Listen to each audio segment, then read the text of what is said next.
구독, 알림 설정까지 부탁드립니다. 오늘도 우리 사는 이야기 찾아주셔서 감사합니다. 사연자분이 보내주신 이야기 시작해볼게요. 올해로 이제 42, 이제 거의 반백으로 향하는 나이에 저희 집에서 이상한 일들이 일어났습니다. 자고 있었을 때 갑자기 누가 문을 두드리질 않나. 문 두드리는 소리에 밖을 나가보면 아무도 없지 않나. 문 닫고 들어가면 몇 시간 후에 또 두드리질 않나.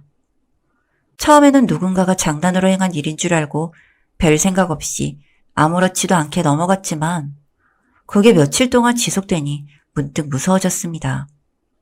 집 밖 현관에는 CCTV 감시 카메라도 없어서 휴대용 카메라로 임시로 집 문 위에 달아두고 기다리자 오늘도 어김없이 문을 두드리러 오는 사람이 찾아오는 거였어요. 몇 시간 후에 그 사람이 가자 저는 망설임 없이 얼른 카메라를 확인했고 허름한 남색 옷을 입은 여인을 확인할 수 있었습니다. 혹시 스토커인가?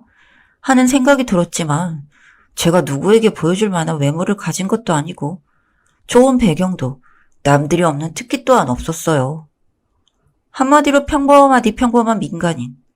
그런 비범하지도 않은 저를 스토커한다는 건 상상하기 어려운 일이었죠. 뭐 하는 사람인지 궁금해 혹시나 하는 마음에 이 집에 전에 살았던 사람에게도 메시지를 보내 확인시키고 주변 사람들에게도 물어보았지만 알 수 있는 단서를 하나도 찾지 못했습니다. 결국 체념할 수밖에 없어 또 오면 경찰에 신고하면 되겠지라는 생각으로 신경을 껐지만 다음날 밤에 일이 일어났습니다. 점심을 먹고 느긋하게 소파에 누워 TV를 보고 있었을 때 친척집에서 오신 거였습니다. 다름 아닌 삼촌이셨죠. 삼촌께서는 전직 군인이셨지만 근무 중 한쪽 다리를 다쳐 퇴직할 수밖에 없던 그런 분이셨습니다. 그 여파로 평생 절름발이가 되셨지만 다들 슬퍼하는 와중에도 혼자 괜찮다며 껄껄 웃는 그런 분이셨어요. 끓여놓은 물을 커피가루가 담긴 컵에 부어서 한 잔 드리고 삼촌이랑 수다를 떨었습니다. 워낙 오랜만에 보는 사람이었고 요즘 스트레스도 심했기에 삼촌은 제게 봄날의 담비아도 같았습니다. 그렇게 이야기를 나누다 보니 어제 있었던 일도 자연스레 꺼내놨어요.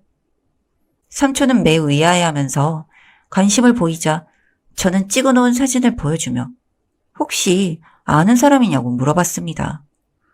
그러자 삼촌은 주름진 이마를 찌푸리며 한참 생각하다가 저 사람이 문을 두드리며 무슨 말을 하지 않았냐?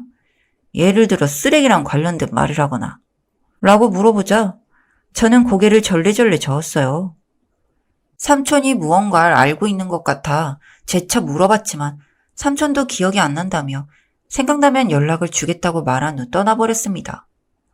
워낙 삼촌의 표정이 심각해서 그가 떠난 이후로도 저는 계속 고심했습니다. 그렇게 그날 밤이 지나자 어김없이 중년의 여자는 또다시 찾아와 문을 두드리죠. 이번엔 끝장을 보겠다는 심정으로 재빨리 문을 박차고 나가 여자를 노려보았어요. 대체 왜 매일같이 찾아와서 이러느냐며 소리치며 물어봤죠. 쌓인 게 너무 많아 저도 모르게 폭발했고 여자도 움찔거리더군요. 여자는 어버버 하다가 떠나려 하자 저는 급히 그녀의 팔을 잡아채 강제로 멈춰 세웠습니다. 여자가 돌아서 절 올려다보자 그녀의 얼굴을 볼 수 있었습니다. 그녀는 누군가와 매우 닮아 있다는 생각 말고는 다른 별다른 생각은 없었지만 그것만으로도 중요한 단서가 되었죠. 여자는 결국 입을 열었습니다.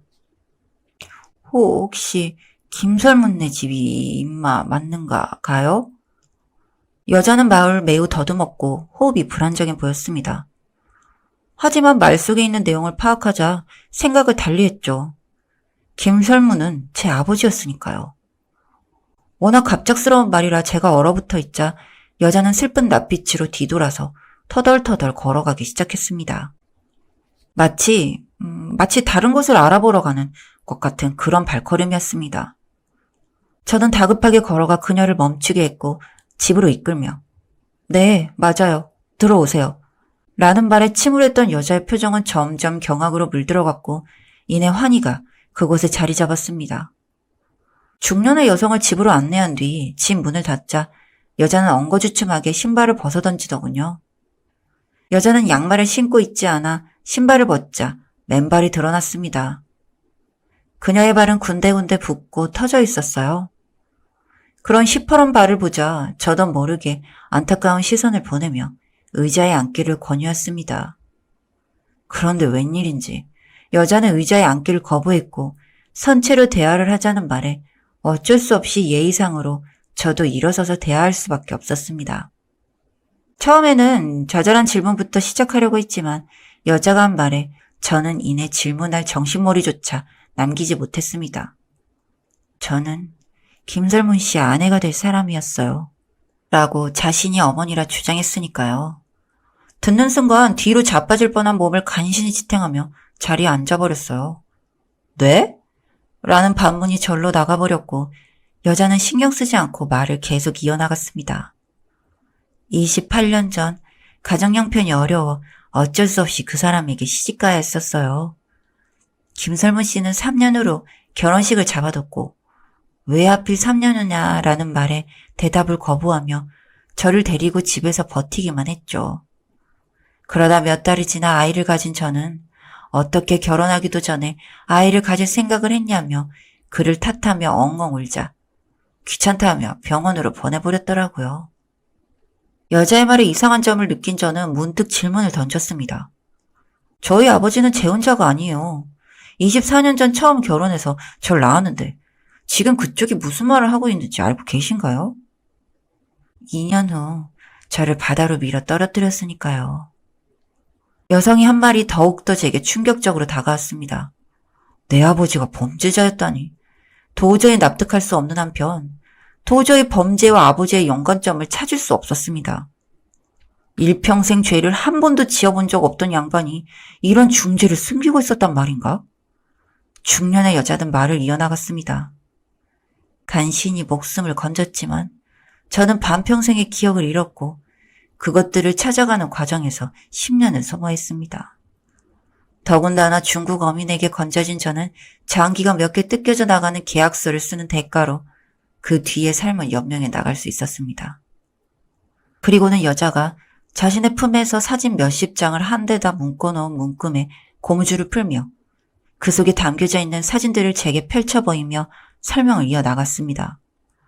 이건 제가 약혼자와 찍었었던 사진. 이건 중국 어촌으로 건너간 후 어민들과 함께 찍었던 사진. 그리고 이건 죽은 제 딸이에요. 시체가 담겨져 있는 사진까지 보자 구역질이 나와 더 이상 듣지 못하고 밖으로 뛰쳐나가버렸습니다. 그 길로 아버지네 집으로 찾아가 그게 사실인지 물어보았고 이야기를 전해 들은 아버지는 영문을 모르겠다는 듯 고개를 절레절레 저었습니다.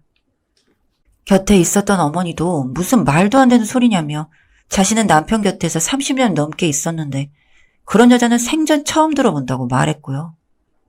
결국 아무것도 알아내지 못했고 집으로 돌아가려도 했던 그때 문득 위화감이 들어 아버지에게 몇 가지 더 물어보았습니다. 질문을 받은 아버지도 표정이 점점 굳어지셨고 이거 참 큰일이구나 라고 하며 서둘러 외투를 건치고 나가버리시더군요. 아버지의 대답을 들어버린 저 또한 크게 깨달은 게 있어 곧바로 집으로 향했습니다. 그리고 기다리고 있었던 중년의 여자를 데리고 그 길로 한 곳에 찾아갔고요. 제가 여자를 데리고 온 것은 삼촌네 집이었습니다. 왜냐하면 내 아버지가 아닌 삼촌에게 시집간 여자분이었다고 판단했기 때문입니다. 그곳에는 미리 도착해 있던 아버지와 어머니가 긴급하게 대화를 나누고 있었지만 삼촌은 여자를 보자 얼굴이 새파래지더군요. 확신이 들어버린 저는 한탄하듯이 말했습니다.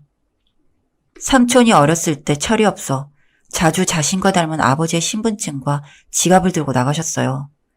30년쯤 전에 한번 몇 년간 가출한 전적이 있으셨는데 그때 자신을 아버지라 속이고 돌아다니셨더군요. 역시 돌아오자마자 위기의식을 느낀 사람 마냥 급하게 군입대를 했던 이유가 있었군요. 제 말이 맞나요, 삼촌? 결국 삼촌은 아무 말도 하지 못했습니다. 고개를 떨구며 잘못했다며 죽을 죄를 지었다고 울면서 빌고 빌기만 할 뿐이었어요. 그날부터 삼촌은 자취를 감춰버렸습니다. 그렇게 저는 평생 다시 그 사람을 볼 수 없었습니다. 중년의 여성 또한 그녀가 받았던 상처에 대한 보상을 받았지만 그녀는 일절 거부하며 하늘을 보며 한탄할 뿐이었죠.